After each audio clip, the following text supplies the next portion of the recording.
The main focus of this practical is the care and observation of the blue chromis Azurina cyaina, a small but vibrant schooling demersal fish.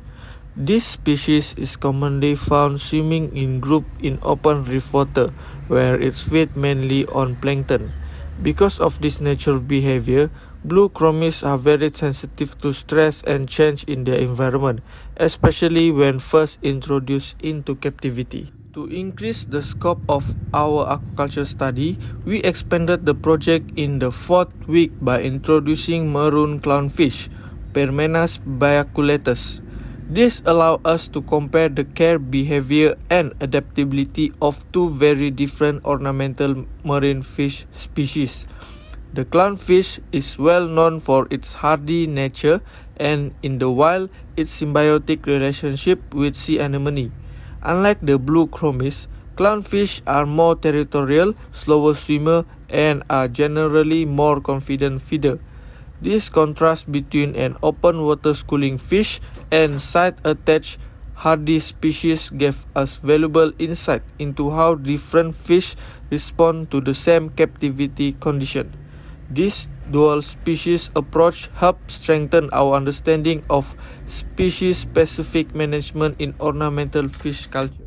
Before introducing any fish, the quarantine tank was truly cleaned using tap water to remove dirt, residue, and potential disease source. This step is important to reduce the risk of introducing pathogen into the system. After cleaning, salt water was prepared and adjusted to 34 ppt, which closely matched natural seawater condition. Aeration was then set up, ensuring the airflow was balanced, not too strong to stress the fish, and not too weak to limit oxygen supply. Before release, the fish will acclimate for several minutes. This gradually acclimation helped the fish adjust to difference in temperature and salinity, reducing shock and stress when entering the new environment. After acclimation, the fish were released slowly into the quarantine tank. The fish were kept in the quarantine for several days. This period allowed them to adapt to the feeding times, recover from transport stress, and allow us to observe any sign of disease. If wound or fungal infection were detected, treatment was done using iodine. Apply carefully at 1 to 2 drops using a dropper. This helped prevent infection and support healing. While the fish were undergoing quarantine, maintenance was carried out on the display tank. A partial water change was performed to refresh water quality. All reef rock were removed and washed using salt water to eliminate debris and unwanted organisms. They were then left to dry. Since the tank has been used previously, there were no major structural change needed. The same live rock were redecorated and placed back into the tank. These rocks play several important roles. They provide shelter for fish, act as habitat for beneficial bacteria, and improve the overall aesthetic appearance of the aquarium. For the sub-tank, all physical filter media were cleaned using tap water. This step helped remove crab waste, detritus, and organic matter that could otherwise decompose and negatively affect water quality. The protein skimmer was also maintained regularly. The top section of the protein skimmer was cleaned using tap water, and this cleaning was carried out twice a week. Regular skimmer maintenance is important because a dirt skimmer becomes less efficient at removing dissolved organic waste. Reduced skimmer performance can lead to nutrient build-up in the aquarium, which may increase the stress and negatively impact the fish health. In addition, new biological filter media were added to increase the surface area available for beneficial bacteria.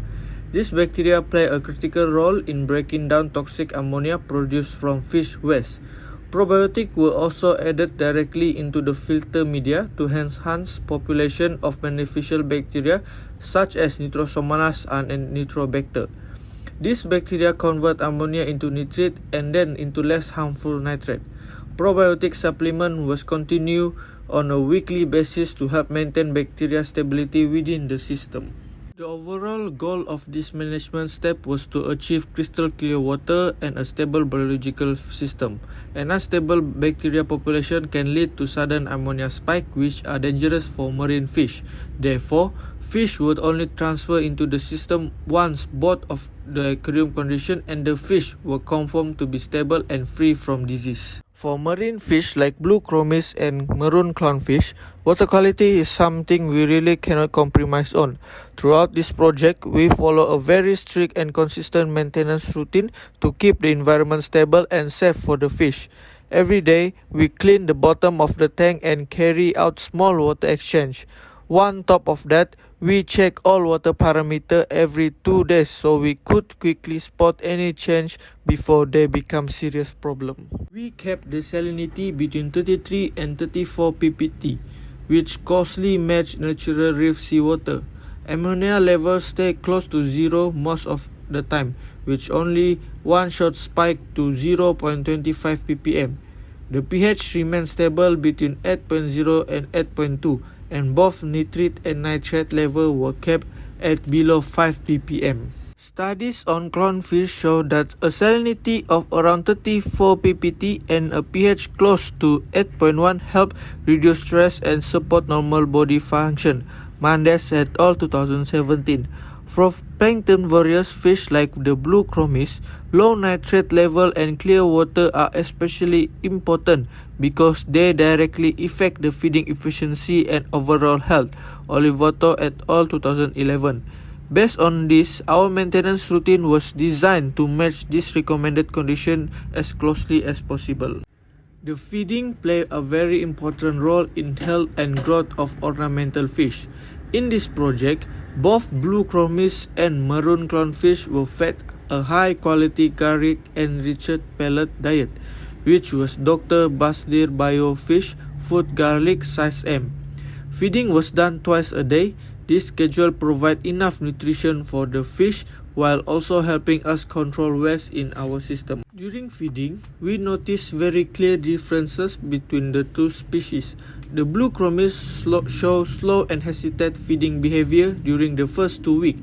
This is actually quite common for newly introduced or wild-caught planktivorous fish because in the wild they are used to feeding on tiny moving plankton rather than pellets. To deal with this, we adjust our feeding method by giving very small amount of pellet at a time. This encourages the fish to eat while preventing excess food from being left in the tank. On the other hand, the maroon clownfish show immediate and strong feeding response. This confident feeding behavior is typically of captivity bred clownfish. For both species, we remove any uneaten food right away to help maintain good water quality.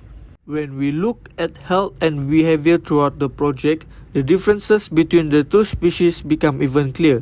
The blue chromis show strong signs of stress such as poor appetite and weak swimming behavior. Unfortunately, this results in 100% mortality rate within the first 2 weeks. A second batch introduced later also experienced high losses, with only one fish surviving until the end of project. This mortality happened during early acclimation period in an empty, unenriched tank. Research showed that wild-caught planktivorous demersal fish are very sensitive during acclimation, especially when kept in sterile environment with no shelter. The lack of hiding place can cause long-term stress, weaken the immune system, and increase the risk of disease and starvation. Interestingly, the ones surviving blue chromis show immediate improvement after PVC shelter and live coral were added.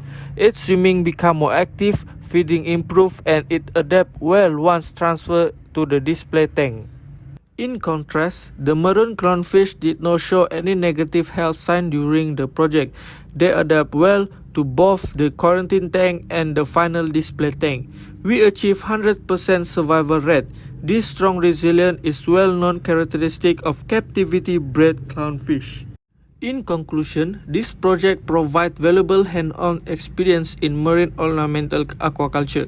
We successfully developed practical skill in water quality management, feeding strategy, and system maintenance. The most important lesson learned was the significance of fish source and environmental enrichment. Overall, this project demonstrates that successful ornamental fish culture requires careful planning, gradually system progression and management strategy tailored to each species.